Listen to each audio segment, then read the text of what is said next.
Hello my fellow kaiju fans, I'm Godzilla Guy G, and welcome back to the Triple G cast. Yes, that's right everyone, it's back once again after a bit of a sabbatical. Anyways, Happy New Year's everyone! It's now 2024, which is insane to think about, because that means that Godzilla 2014 is now 10 years old. Yeah, I feel old too. The movie that started the MonsterVerse is now a decade old, which is just insane to think about. And yeah, speaking of the MonsterVerse, today we're going to be talking about the newest entry in the cinematic universe. That being Monarch Legacy of Monsters, which just released its final episode on Apple TV+. Of course, I have to talk about this in a video, and since I have some video ideas I want to try and do like before spring at least, I decided to bring back the TGC so I could get a video out that would take significantly less time to make. So yeah. Anywho, this is the part that I would usually go through the details on who worked on the show and what the story is and so on and so forth. However, I decided that that's not really necessary, because, well, the TGC has always been spoiler reviews anyways. Like, I've always made these with the keeping in mind that people watching have watched what I'm talking about. So, I decided that was kind of pointless, and besides, I always just took, like, the summary from Letterboxd and just used that for the plot synopsis anyway, so, like, if you want to know what the story is or, like, who worked on it, just Google it, because, like, I'm not really going to go into that here. But anyways, that's enough blabbering, let's get on to my thoughts on Monarch Legacy of Monsters. And as usual, we'll be starting with the story. Now, while I was naturally excited for the show, I didn't know if the story would engage me all too much. Because, well, we already know what Monarch is from the other movies in the series. And I didn't think that it would be too interesting to see the founding of Monarch, like I just didn't know if that was gonna be, like, worth exploring. And yeah, the story here does hit the beats you'd expect, you know, the founders being labeled as crazy, the organization having a bit of corruption, and Monarch losing its ideals as time goes on. It does have all that. However, I actually enjoyed the storyline about the foundation of Monarch, mostly due to the characters, which I will get to later because of course we'll be talking about the characters in its own separate part of the video. But I did actually enjoy that storyline. And yes, I said that storyline because of course there are two main stories here. The one in the 1950s about the foundation of Monarch, and the one in the modern day, and as for the modern day one, it's fine, but I didn't care too much about it. The mystery around Caden Kindero's father had potential, but it became very obvious as to why he left before they revealed it in the show. Like, of course it was because he wanted to protect his kids. Like, I feel like that was obvious. So it doesn't really work as a twist, and so it just kind of becomes tedious to watch. Like, we know what the reveal is going to be, like, so, yeah, it didn't really work for me all too much. Also, the story with Monarch chasing the main characters, I also didn't find too interesting, and the big thread of the whole G-Day times 100 had basically no payoff in the show, which was really disappointing. And I think the biggest reason why I didn't really like these stories was because of the pacing of the show is kind of flawed, because in my opinion it's too long. I don't think it needed to have 10 episodes, even with the two storylines. In my opinion, I think they could have cut it down to 8 episodes, because each episode is like 40 minutes. So like, that's still plenty of time to like, tell the story. And if they'd done that, if they shortened it to just 8 episodes, they could have trimmed out all the fat and tightened the script a bit, and actually make the story feel like it gets dragged less, you know? Like, as it is, I feel like it just goes on for too long, and I lose interest in that part of the story after a while, you know?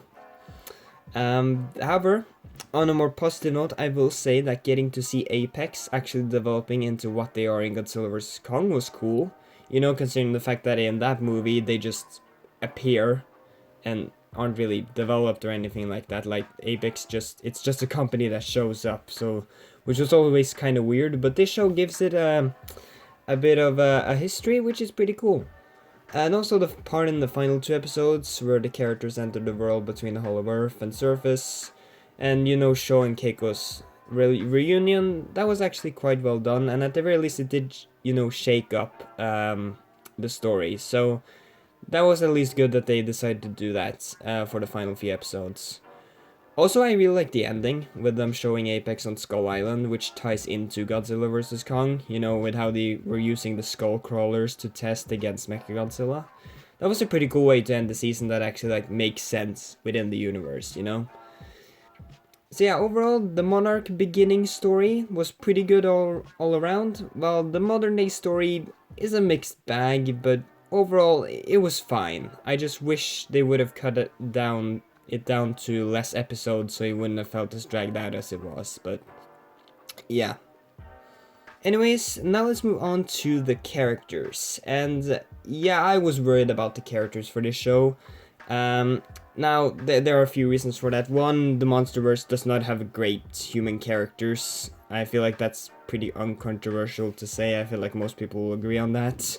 There's a few good human characters, and I guess Kong Skull Island had pretty decent characters, but all across the board, the Monsterverse doesn't do a great job with the humans. But the reason why I was so worried about it in this show is because, well, it's a show. We would have to spend a lot more time with boring characters here than we would with just a 2-hour movie. This would be a lot longer. So, I was kind of worried. But luckily, most of the human characters here were actually quite good. Which was a surprise to be sure, but a welcome one. Now, out of all the new characters, my favorite one is definitely Lee Shaw. Not only does Wyatt Russell and Kurt Russell both do a great job acting-wise, but I also really like how he's just this caring guy, yet is also very professional, with him being a military guy and such. He has respect, and he obviously, he wants to tell the military about what Monarch is doing and stuff like that, but at the same time he really does care about Keiko and Billy, and it's really nice, it leads to some conflicts, but he's a very realistic character in that sense. Also, is he wanting to redeem himself for not saving Keiko in modern times, with the whole closing the rifts, which was what took her in the first place, was a really good motivation for him and made it so that he was a pretty investing antagonist, because he isn't a straight up villain, he's just doing what he thinks is right. And his relationship with Keiko and Billy was really well done. I was really, really scared that they were going to do a stupid love triangle between the three of them. But no, they actually avoided doing that, and they just, Shaw just respects that Keiko and Billy like each other and doesn't try and come between them. So, that was really cool that they just avoided that, because again, I was really worried that they were going to go that route, but luckily they didn't. And of course, like I mentioned earlier, the reunion between Shaw and Keiko was probably my favorite part of the show, actually. That was very emotional and gut-wrenching, and the acting in that scene is fantastic. Yeah, that was excellent. That was fantastic. Also, Billy and Keiko were great too. I really like both of them, their characters, and their relationship was very sweet and wholesome. So yeah, I really like those two as well. And as for the characters in the modern time, they were kind of a mixed bag, because I honestly didn't really like the main trio that much. They did have depth, and they did grow on me as the show went on. However, they really just got on my nerves at times with their rude attitude, their snarky comments, and almost constant complaining. Especially Kentaro, in the last few episodes, he's just constantly complaining, and it just gets annoying after a while.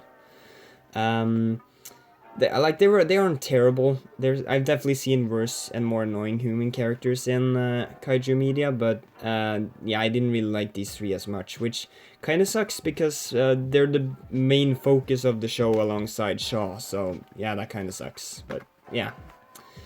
Also, the Monarch people aren't too interesting. I don't have a lot to say about them, aside from Tim, which I did like simply for having some character growth and actually having quite a few funny moments throughout the series.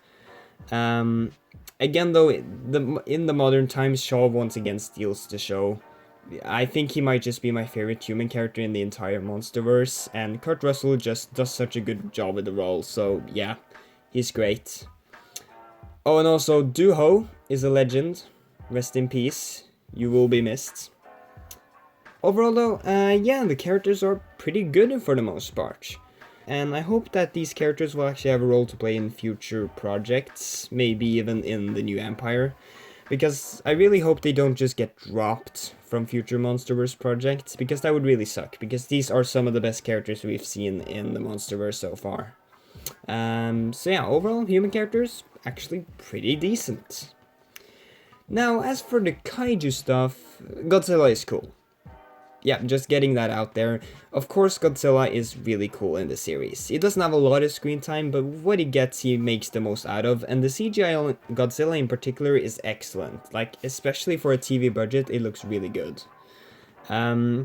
And yeah, like I mentioned, he isn't in much in the series, but the scenes he has are really cool, so yeah. And I also kind of expected them to not, like, have Godzilla in it a lot, because again, it's a TV show, so, like, their budget isn't huge, so they can't just have Godzilla showing up all the time, especially in, you know, considering how many episodes there are that are 40 minutes.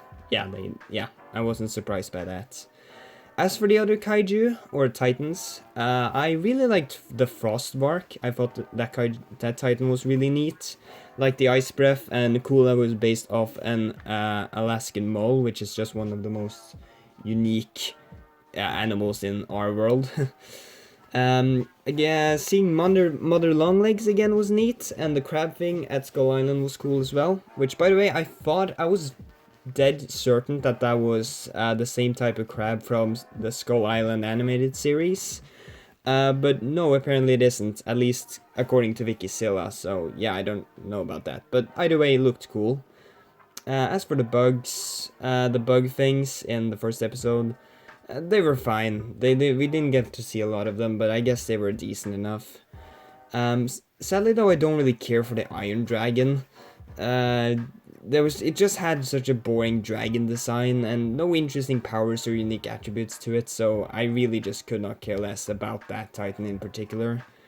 As for the fight between Godzilla and the Iron Dragon, it's a bit complicated. It's very short and not very grand in scale, like it ends after 1 minute and not too much interesting happens in it.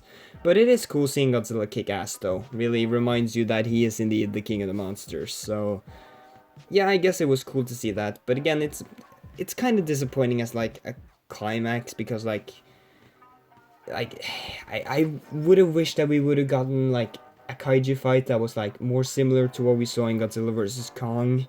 I know it has a TV budget, but like it would have been really cool to end with that. But as it is, I do like that the climax is more focused on the human characters than anything else, because again, I like the human characters, but yeah, it would have been cool to have just one really cool, a little bit longer kaiju fight in the series. That would have been cool to see, but either way, it's not a huge deal, I guess.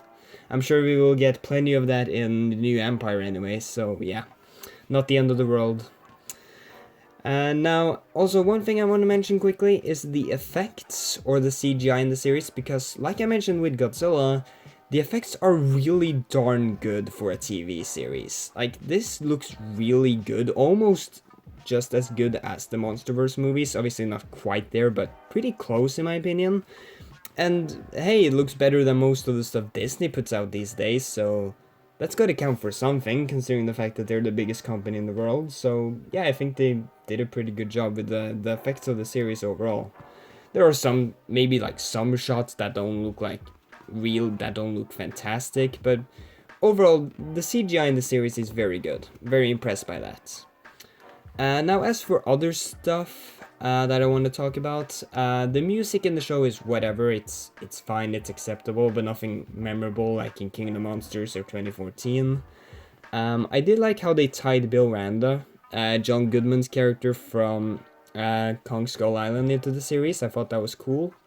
Showing how G-Day affected the world was pretty realistic and interesting, so I'll give them that. I did like seeing this time period in between 2014 and King of the Monsters. It was cool to see. Them cutting between scenes in the modern day and scenes from the past was pretty neat. I thought there were some pretty cool cuts there and some editing tricks that I really liked. And finally, Kate's PTSD was quite well handled when they did focus on it, you know, with the panic attacks and such. Like, that stuff felt pretty realistic and well done. However, I think it should have been a bigger focus because they really don't put that much emphasis on it, and considering like how she lost like all the like school children in that bus and stuff like that, and like the trauma that would cause, I feel like that should have been a bigger focus. And I feel like it could have been more interesting than the whole trying to find their dad plot. So yeah, I kind of wish they would have put more focus on that. But yeah, that pretty much makes it for everything I wanted to talk about with this show. So now let's move on to rating each episode individually, since it is a TV show after all. And then I will also be giving the show as a whole a score as well. But now let's rate the episodes. Episode 1, 7 out of 10. Good setup with some really neat moments sprinkled throughout. Episode 2, 6 out of 10. Kind of forgettable, but does introduce Kurt Russell, so that is a plus. Episode 3, 7.5 out of 10. Focuses more on the Titans, which is cool, as well as giving us Duho. Again, rest in peace, you're a legend. Episode 4, 5 out of 10. Really dragged out in my opinion, and solely focuses on the modern day storyline, not the more interesting past one, so yeah, not great there. Episode 5, 8 out of 10, quite a bit of backstory for Kate and her mother, which was effective, and the trio navigating a decrepit and abandoned San Francisco was a really cool idea, and I think they executed that pretty well. It was a really cool way to have the episode go. Episode 6, 7 out of 10, enhances my enjoyment of the 50s characters, meanwhile May's betrayal of the group felt very rushed and kinda pointless at the end of the day. Episode 7, 6 out of 10. Seeing Apex before becoming Apex was neat, and Shaw starting to mess shit up is very investing, so yeah, I do like that. Episode 8, 8 out of 10. Both Kurt and Wyatt Russell do a great job at acting, and them finally entering this hidden world is a good turn for the series. Episode 9, 6.5 out of 10. Giving Shaw more backstory is great, but the actual hidden world is kinda disappointing. It wasn't nearly as interesting as the Hollow Earth in Godzilla vs. Kong, but yeah, it was fine for what it was, I guess. Episode 10, 7.5 out of 10. The reunion scene between Shaw and Kaiko alone makes this episode one of the best of the series. However, the ending is also pretty neat, just a shame about the short kaiju fight though, but what can you do? And that's all of the episodes rated, so overall, I am giving Monarch Legacy of Monsters a 7 out of 10. Not an amazing show by any means, but it adds a lot of good to the Monsterverse and features a good cast of human characters, which is a big step in the right direction for the Monsterverse. So anyways, yeah, that was pretty much all my thoughts on Monarch Legacy of Monsters. Be sure to tell me what you guys thought of the show in the comments, and yeah, that's pretty much it for this video, so I'll see you guys in the next one. Bye bye!